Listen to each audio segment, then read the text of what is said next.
香です。本日は大分県の2つの地域、大分市内と別府市内を巡りながら芸術アートに触れていきたいと思います。まずは大分市内のナビゲーターを務めていただきます八坂千景さんです。八坂千景です。よろしくお願いします。お願いします。では早速、まずははい、2つ目どこに連れて行ってくださいますか？ UFO じゃない UFO 公園に行きます。はい、では早速UFO 公園から行ってみたいと思います。行ってみましょう。はい。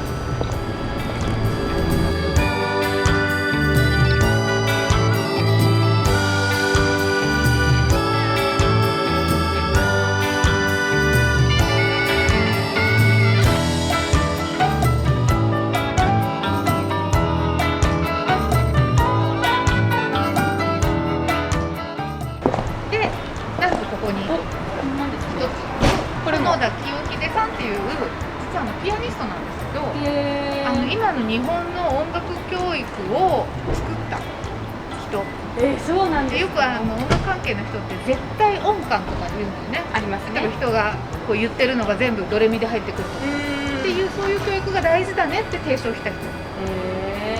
そうなんですね。私ないんですけど大丈夫ですか？私もないから大丈夫。絶対音感も相対音感も。じゃあここから先は友永館長代理が紹介します。わかりました。じゃあオーパムに行ってきます。いってらっしゃい。オーパムに着きました。友永さんよろしくお願いします。ようこそオーパムへ。館長代理の友永です。さあ、じゃあどうぞ。はい、お願いします。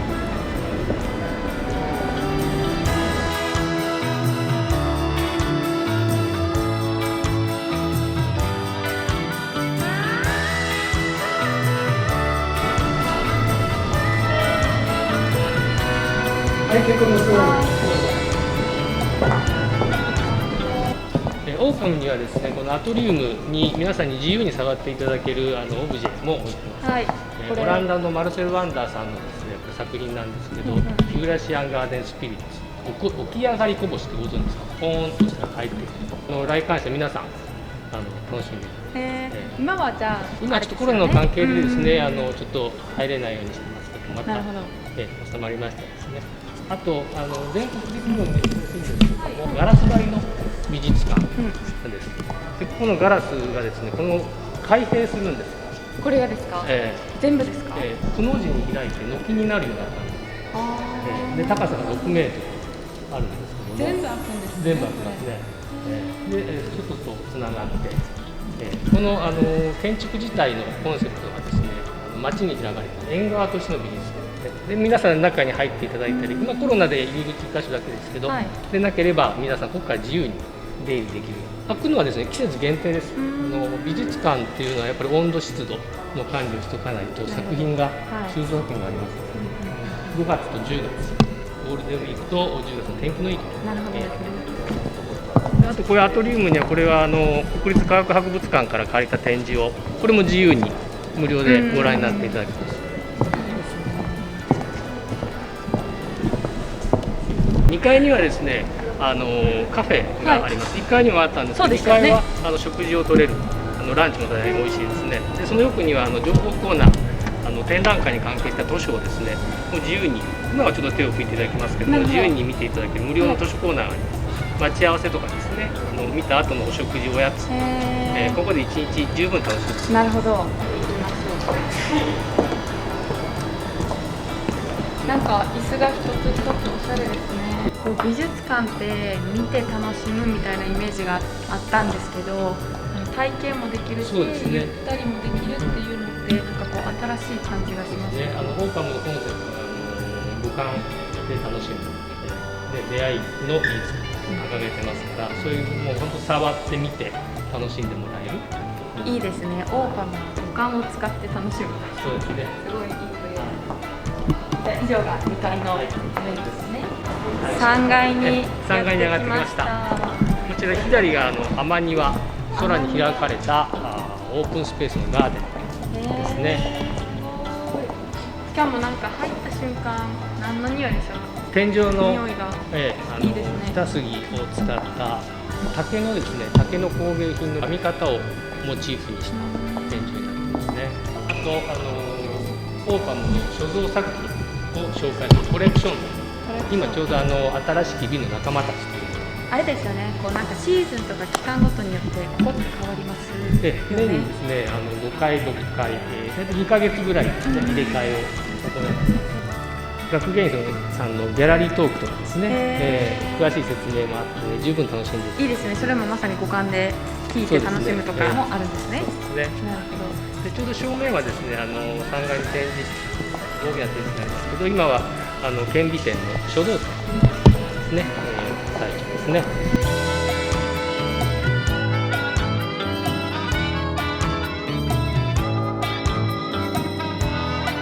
友永さん、今日はありがとうございました。こちらこそ楽しめましたか？楽しかったです。オーパムは展示会以外でもこちらのショップとかですね、はい、あとレストラン、カフェ、自由に楽しめますので、また休みの日にぜひ遊びに来てください。ぜひまた来ます。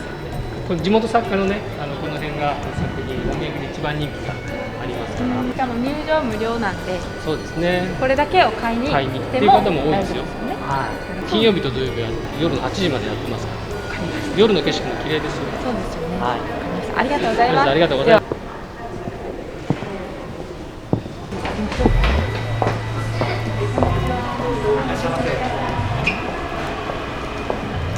ということでオープンから帰ってきました。おかえりなさい。じゃあ今から美味しいランチをいただきましょうか。今日ですね、UFO 公園とか歩いた時にこういろんな像とかをこう八作さんからお伺いしたりしたんですけど、西洋演劇発祥の地のレリーフがあったと思うんですけど、1500確か40年というふうにあそこに書いてますが、キリスト教が伝来してきて、で大分で布教活動が始まったんですね。やっぱ演劇仕立てにして大分の人たちに教えていたっていうので、演劇がまず大分で発祥の地というふうに言われています。そもそも滝廉太郎っていう方はどういう方だったんでしょうか？滝廉太郎の歌は知ってますか？滝廉太郎の歌は2曲ぐらい2曲ぐらい知ってます。あんまり知られてない曲の有名な一つに、もういくつ寝るとあれで、滝廉太郎は、最後亡くなったのが大分なんです。あ、そうなんですか？滝廉太郎って、日本人の男性として初めて音楽留学をした人でもあるし、大分にゆかりのあるこうやって音楽家の人が、大分出身でいるという、一つのあれが銅像ですね。次は伊藤満書説明をお願いします。天正剣王使節団ということで、各地域の殿様の、命令でその代表としてローマやポルトガルに行った、うちの一人が、伊藤満書、で伊藤満書は大友宗麟の代わりに行ったという伊藤満書も大分にゆかりがあるので、あそこに銅像がありました。それから彼らは向こうからいろいろ勉強したし、いろんなものを持って帰ったのにこう迫害されてするという悲しい歴史が、そういう歴史があって、今の、日本がある、大分県があるという感じですね。ありがとうございます。で、伊藤満州の最後に宣教師の人が楽器を弾いて子どもたちが歌うっていう像を見てもらいましたが、西洋演劇と同じで西洋音楽もやはりキリスト教と一緒に宣教師の人たちが、ミサの時とかに歌う賛美歌とか、そういうのを大分の人たちが一緒になって歌ってっていうので、西洋音楽発祥の地というふうに知られています。その音楽の時に一緒に西洋の楽器が日本で初めて入ってきた土地が大分だったっていうこともあるんですよね。なるほど。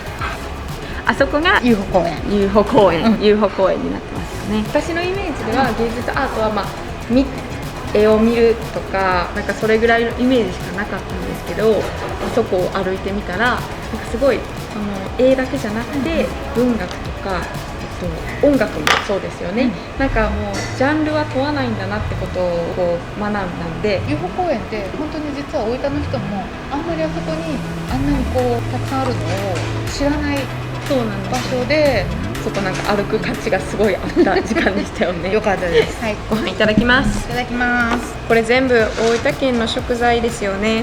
ですよね。美しい。確かに。これもアート。生きてることがアートだから。八坂さん、大分県の大分市内のアートとか芸術について発信していってると思うんですけど、そのモチベーションというか、なんで外の人、ないしはその市内の人々、地元の人たちにそう伝えたいのかみたいな、なんかこうモチベーションってあるんですか？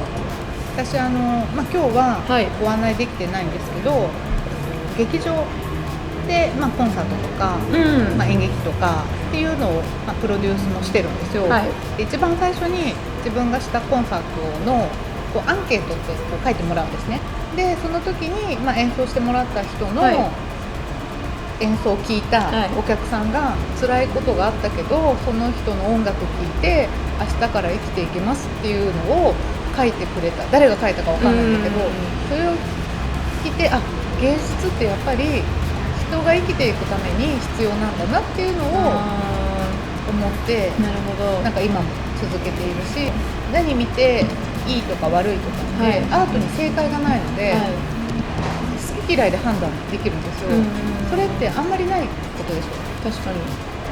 それ感じたままに感じたままでいいっていうものがいいなと思って。今日一日こう巡ってみて、もう歩いたらすぐに芸術とかアートがあるっていう風にすごい日常的で、なんかこう身近な存在っていうことがすごいよく分かったんですけど、これから、またどんどん観光客の人が増えてきて、もう観光客の方に何かこうメッセージというかあれば教えてください。なんか観光施設が大分市内ってバーンってあるわけじゃないけど、はいさっきおっしゃったように本当日常的にいろんなものをこうキャッチできるような場所であるので、本当に歩くだけでも楽しいところなので来てほしいなと思います。そうですよね。大分県の大分市内のなんか楽しみの一つなんかなってすごく思いました。はい。ぜひ街歩きを。そうですよね。また私も足運んで街中を歩いてみたいと思います。お待ちしてます。はい、ありがとうございます。皆さんご視聴ありがとうございました。チャンネル登録、グッドボタンお願いします。コメントもお待ちしております。次回の動画は別府プロジェクトの月田さんをナビゲーターとして迎え、別府でアートを探していきます。皆さんお楽しみに。それではまた次回の動画でお会いしましょう。さようなら。